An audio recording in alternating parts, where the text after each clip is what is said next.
50% of the total geographical land area under the forest cover. That was the extent of the forest contiguity in 1920s. Now since then, India has grown bigger in terms of demographic population. The forest areas have been reduced. There have been all kinds of development, industrialization, and then cultivation and all that. We had the green revolution and all that. Whenever we wanted to know the health of our ecosystem, health of our biological diversity conservation, we always counted tigers. In 1950, there was a basic estimate which was carried out by Pandit Jawaharlal Nehru, and that revealed a population of 5,000 tigers, from 40,000 to 5,000. But India had just gained independence, so it was growing. No one paid attention towards forest and tigers. Way back in 1972, on the 5th of June, if you can recall this date, which is also known as the World Environment Day, on the 5th of June, at a place called Stockholm, which is a Swedish, I was recently there for a tiger symposium. 7 gentlemen had sat across the table on the 5th of June 1972, and they had vouched for global warming. The holes in the ozone layer and all that, because of the deforestation in Amazon, deforestation in the tropical forest, with the tropical moist deciduous, the tropical dry deciduous forest. So these 7 gentlemen had enacted the day called World Environment Day, 5th June, right? Taking inspiration from this act, 153 countries had signed an agreement immediately to preserve and protect their environments. So India followed the example, and we launched our first Wildlife Protection Act way back in 1972. If you have ever seen the book Wildlife Protection Act, in the bracket it says 1972. Right? There have been number of amendments in that, like what as happens in the Constitution of India.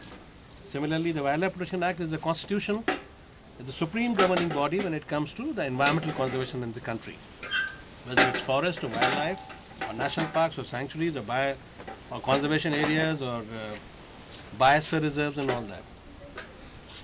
So I'm sure that you must have also studied this, that we have in India about 500 plus national parks and wildlife sanctuaries, and together these 41 tiger reserves and 500 plus national parks and wildlife sanctuaries constitute only about 4% of the total geographical land area under the protected biodiverse forest cover.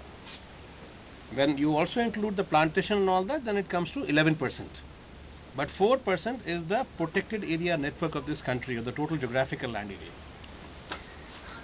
So 1972, when there was once the act was formulated, there was also a census carried out in the forest, in the forest of the country, which revealed a very basic estimate of about 1,800 tigers. To be very precise, 1,820 tigers, less than 2,000 tigers. And this was the time when the whole world community, the international community, got alarmed, and they launched still the biggest environmental conservation project, which is known as Project Tiger, which was launched in Corbett. I'll show you the grassland where the Project Tiger was launched. Right? Now, Corbett was the first tiger reserve of Asia as well as India, and then now we have 41 tiger reserves. So then after that, the government of India tried to save the tiger in isolation. There was no concept of tourism and everything.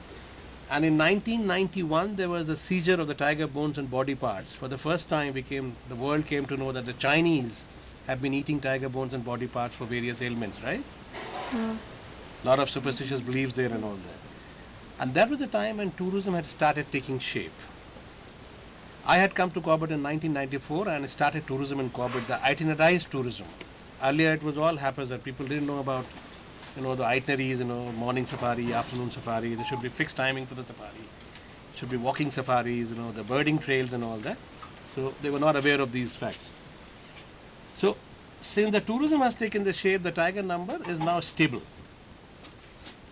Because the local people are getting benefited. They don't hire the poachers to kill the tigers. They don't instigate. They don't support. Earlier, the Chinese were actually, or the syndicates sitting in Delhi were actually hiring the local people to kill the tiger and all that. And they were getting just peanuts for killing a tiger. So since the tourism has taken the shape, people are aware of the tiger conservation. That's what is happening. So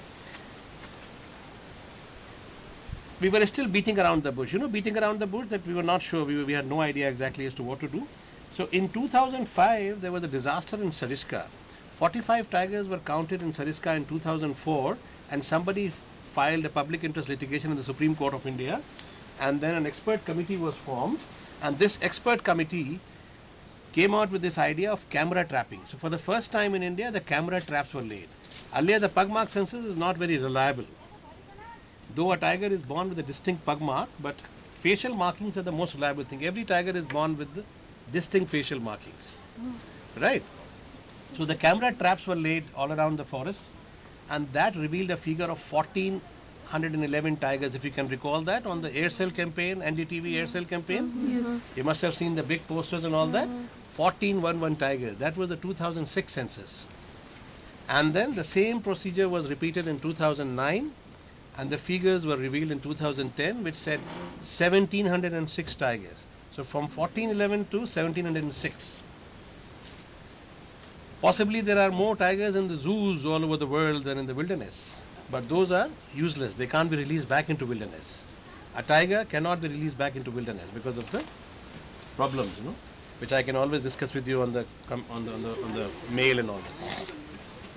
Where have tigers evolved? Tigers have actually evolved in northern China, the Shanghai, Siberia.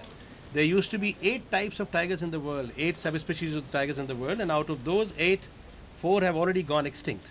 There was a Javanese tiger, there was a Caspian tiger, there was a Balinese tiger, and there was a South Chinese tiger. Now, out of the 4 existing species, the one which we have in India, Bangladesh, Nepal, Bhutan, that is called Royal Bengal tiger. Then we have got Sumatran tiger, which is down further south, Sumatra and Borneo, Indonesia, Malaysia. Then we have Indo-Chinese tiger, which is found in Thailand, Myanmar, islands of Henan. Then we have Siberian tiger, which is Russian Far East. These are the 4 species. Royal Bengal tiger still has the largest population in the wilderness. Sumatran tigers may go extinct any moment. Only about 200 are left in the wilderness. Siberian tigers, they're also about 315 numbers, but the government of Russia is highly dedicated to save the tiger. So we have hopes from there.